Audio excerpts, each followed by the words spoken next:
ఎందుకంటే సేవకులకు ఇచ్చిన గొప్ప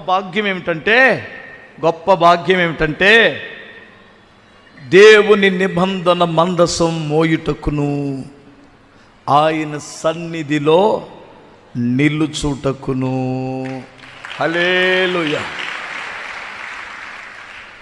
మోయుటకు, నిలుచుటకు, బోధించుటకు, దీవించుటకు అధికారం ఇచ్చాడట.